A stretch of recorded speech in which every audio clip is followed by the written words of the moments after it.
अब तक हम यह जान चुके हैं कि श्री राम वाराणसी की यात्रा पर हैं। इस भाग में हम यह जानेंगे कि श्री राम कबीर चौरा के पास आए और वहां विलक्षण अनुभूतियों से घिर गए। क्या थे वे विलक्षण अनुभूति? आइए हम सब भी आंखें मूंद कर उसी ओर चलें। कबीर चौरा पहुंचकर श्री राम को विचित्र अनुभूति हुई। किसी समय संत कबीर यहाँ निवास करते थे। काशी में मरने वालों को मोक्ष मिलता है और यहाँ की सीमा से बाहर जाकर जो लोग मरते हैं उन्हें नरक। इस अंधविश्वास को तोड़ने के लिए कबीर अंतिम समय में काशी छोड़कर चले गए थे। विश्वनाथ की नगरी छोड़ने से पहले तक वे कबीर चौरा में ही रहते थे। उनके आसन का स्थान देवस्थान की तरह सजा सवार कर रखा हुआ है, जैसे वहां देव प्रतिमा स्थापित हो। जहां कबीर बैठते थे उस गद्दी के पास उनकी टोपी रखी थी। पास ही उनके गुरु स्वामी रामानंद की तस्वीर थी। श्री राम वहां के वातावरण को देखकर अपने आप में खो गए। उन्हें लगा कि गद्दी पर स्वयं कबीरदास बैठे हुए हैं। सामने कई श्रद्धालु हैं। कबीर उनके सामने कोई पद गाकर सुना रहे हैं। पद संभवतः साधो सहज समाधि भली शीर्षक वाला था, जिसमें अपने हर कृत्य से भगवान की आराधना का संदेश निहित है। कुछ क्षण के लिए लगा कि जैसे यह पद वे स्वयं ही गा रहे हैं। दशाश्वमेध और मणिकर्णिका घाट अपने पौराणिक और ऐतिहासिक महत्व के कारण प्रतिष्ठित वर्णा संगम जाते हुए श्री राम दशाश्वमेध में कई बार गए। यह घाट वर्णा संगम से करीब 2.5 किलोमीटर दूर ही तो है। पौराणिक मान्यता के अनुसार यहाँ ब्रह्मा ने 10 अश्वमेध यज्ञ किए थे। काशी आकर गंगा स्नान करने वाले लोग सबसे ज्यादा इसी स्थान को चुनते हैं। मणिकर्णिका भी पौराणिक और ऐतिहासिक दृष्टि से महत्वपूर्ण है। घाट पर बने भैरव कुंड में हर 8वें दिन पानी निकाला जाता है। निकाले गए पानी के स्थान पर भीतरी स्रोत से स्वच्छ जल अपने आप आ जाता है। मानस के रचयिता गोस्वामी तुलसीदास ने जिस जगह शरीर छोड़ा उस तुलसी घाट पर पहुंचकर भी श्री राम को दिव्य अनुभूति हुई। घाट पर गोस्वामी जी की स्थापित हुई हनुमान प्रतिमा है। प्रतिमा के पास जहां तुलसीदास के बैठने का स्थान है वहां उनकी चरण पादुकाएं रखी हुई हैं। कहते हैं इसी स्थान पर मानस के गायक लोगों को रामकथा सुनाया करते थे। जहां मारुति नंदन की प्रतिमा है। लोगों का मानना है कि स्वयं हनुमान किसी न किसी के वेश में गुप्त रूप में बैठते और कथा सुनते थे। किसी लक्षण विशेष से गोस्वामी जी ने उन्हें पहचान लिया। यूं भी कह सकते हैं कि संकेत देकर स्वयं हनुमान ने अपना परिचय दे दिया। गोस्वामी जी ने उन्हें प्रणाम किया और पूजा अर्चा दी। उस समय हनुमान जी ने वचन दिया कि जहाँ भी मानस कथा होगी वहाँ वे स्वयं किसी न किसी रूप में उपस्थित रहेंगे और आदि से अंत तक अपने इष्ट का गुणगान करेंगे। तुलसी घाट पर श्री राम को संतों और विद्वानों से सुना हुआ यह प्रसंग याद आ गया। वे हनुमान के विग्रह को ध्यान से देखने लगे। देखते देखते इतने तन्मय हो गए कि अपना भान ही नहीं रहा। लगा जैसे सिर्फ हनुमान ही है। उस प्रतिमा में स्पंदन हुआ। लगा कि अपने स्थान से विग्रह थोड़ा हिला है और धीरे धीरे छिटक रहा है, लेकिन नहीं, प्रतिमा अपने स्थान पर ही थी। स्पंदन और विचलन का आभास मात्र था। वस्तुतः प्रतिमा से एक और प्रतिमा निकली थी। फिर उसी क्रम से एक प्रतिमा और निकली। धीरे धीरे कई प्रतिमाएं प्रकट हो गई। देखते देखते प्रतिमाएं सजीव हो उठी। हनुमान की सेना अपने गुण स्वभाव के अनुसार उछल कूद मचाने लगी। दृश्य को अनुभव करते हुए ही मन में विचार आया कि तीनों लोकों पर विजय पा लेने और काल को भी बंदी बना लेने वाले रावण का आतंक इन्हीं वानरों ने समाप्त किया। भगवान चाहते तो संकल्प मात्र से रावण का अंत कर सकते थे, लेकिन उन्होंने शूद्र कहे जाने वाले प्राणियों को निमित्त बनाया। इसी प्रेरणा में आसुरी आतंक से संघर्ष का सूत्र भी छिपा हुआ था। कुछ देर तक यह भाव भूमि रहने के बाद दृश्य अपने आप विलीन हो गया। सब कुछ सहज और पूर्ववत था। ज्ञानवापी के पास एक गली में काशी करवत देखने गए। तभी श्री राम को विलक्षण अनुभूति हुई। काशी करवत नामक स्थान पर अब एक कुआं है। कुएं में घनघोर अंधेरा व्याप्त रहता है। ऊपर से कुआं ढका रहता है। भीतर शिवलिंग स्थापित है। सफाई और पूजा आरती के समय ही वह कुआं खोलता है। पुजारी सीढ़ियां उतरकर अंदर जाते थे। सामान्य समय में लोग पहुंचते तो जगत पर ही अक्षत पुष्प चढ़ाकर संतोष मान लेते थे। किसी समय कुएं में आरी लगी हुई थी और लोग उस पर कूद कर अपनी बलि चढ़ा देते थे। समझते थे कि इस तरह मृत्यु का वरण करने से सायुज्य मुक्ति मिलती है। श्री राम काशी करवत गए तो वहां के बारे में प्रचलित कितनी ही कहानियां लोगों के मुंह से सुनी। लोगों की सुनाई कहानियों में उन्हें ज्यादा रुचि नहीं थी। मृत्यु के एक प्रकार या आत्महत्या को गरिमा देने वाले इस तीर्थ के बारे में वे विचार कर रहे थे। उन्होंने यहाँ वहां घूमकर कुएं को देखा। सोचते रहे कि आत्महत्या करने से मोक्ष मिलने की यह मूढ़ मान्यता कहाँ से जन्मी होगी। इसका क्या औचित्य रहा होगा।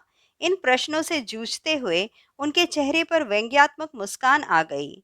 फिर वे थोड़े गंभीर हुए और सोचने लगे, हो सकता है यह प्रचलन कोई अर्थ रखता हो। काशी विश्वविद्यालय के एक विद्वान भी वहां आए हुए थे। श्री राम की गंभीरता उन्हें अलग तरह की लगी। न जाने क्यों वह आकर्षित हुए और श्री राम से परिचय बढ़ाया। उन्होंने अपना नाम बताया, शिवराज गौतम, नाम, परिवार और निवास आदि का परिचय दिया। गौतम भी वृंदावन के पास ही मोर गांव के रहने वाले थे। पिछले 20 वर्षों से काशी में थे। काशी हिंदू विश्वविद्यालय की स्थापना के बाद वहां से संबंध हो गए। उन्होंने श्रीराम की उदासी का कारण पूछा। श्रीराम ने कहा, हमारे समाज में कैसी कैसी मूर्ताएं प्रचलित रही हैं। मुक्ति या स्वर्ग के लोभ में लोग अपने इस जीवन का परित्याग कर दिया करते थे। इसमें क्या समझदारी है। एक अलग तरह से देखो तो काशी करवत जीवन के प्रति अनासक्ति और उसे विविध रूपों में स्वीकार करने का प्रतीक भी है। गौतम ने बिना भूमिकाएं बनाए कहा। उनके उत्तर से लगता था जैसे उन्हें प्रश्न का पहले से ही आभास था और वे समाधान के लिए तैयार किए हुए बैठे थे।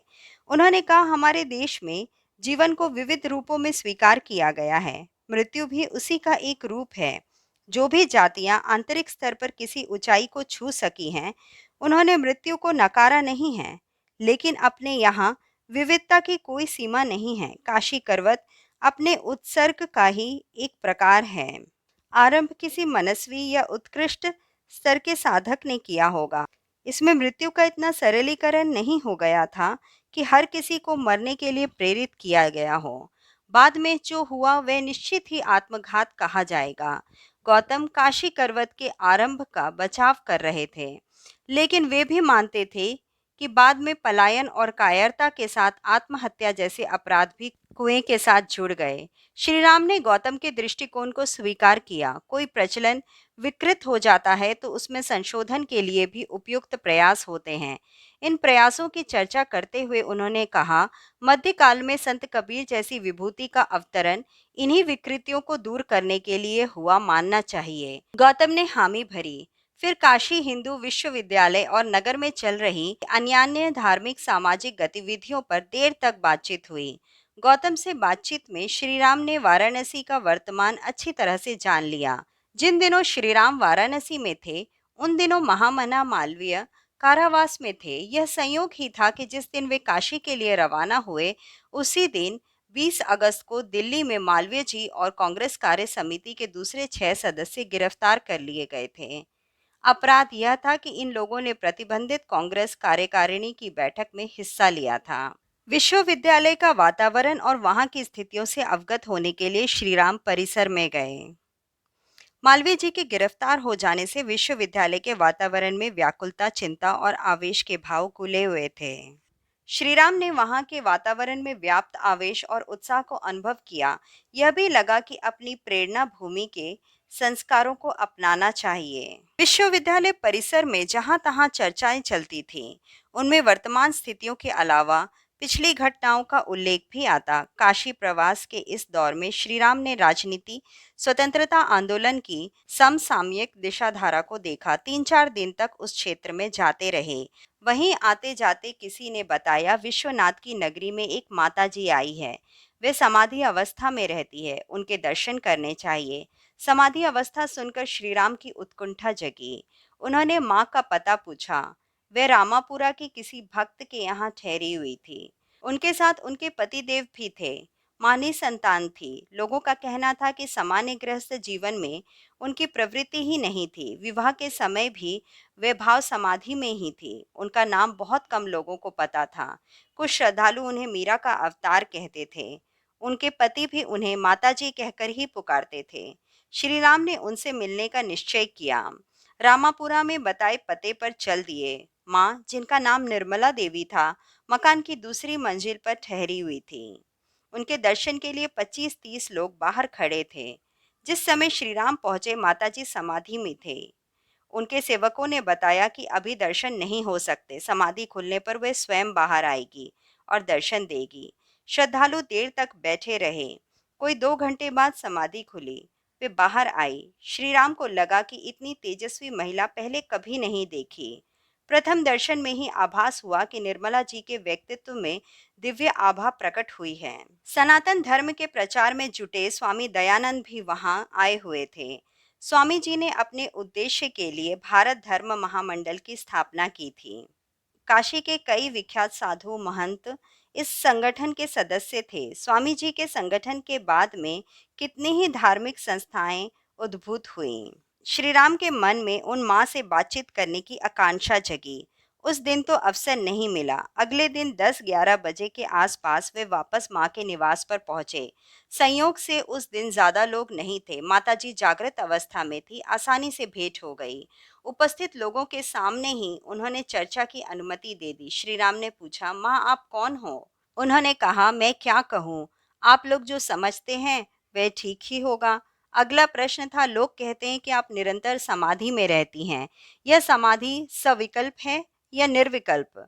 इसके उत्तर में माँ ने कहा, मैं पढ़ी लिखी तो नहीं हूँ, शास्त्रों में मेरी गति नहीं है, इसलिए जिस भाव दशा में रहती हूँ उस बारे में कुछ नहीं कह सकती। माँ, क्या इस युग में भी सिद्ध पुरुष है? एक साधक ने पूछा। माँ ने कहा, क्यों? इस युग में क्या हो गया? सिद्ध पुरुष सभी युगों में होते हैं। यह जगत ब्राह्मी भाव को प्राप्त हुए लोगों के कारण ही स्थिर है। वे ना हो तो जगत का तिरोधान हो जाए।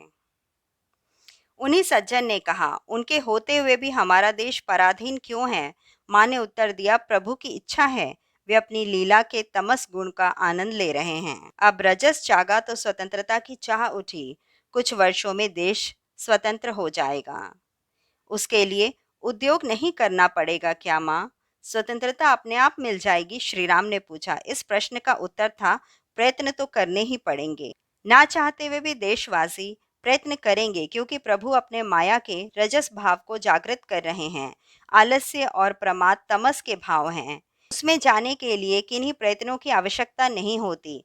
और हमारा देश कभी सत्व में भी स्थित होगा या नहीं? इस जिज्ञासा का समाधान करते हुए माँ ने कहा, होगा और अवश्य होगा।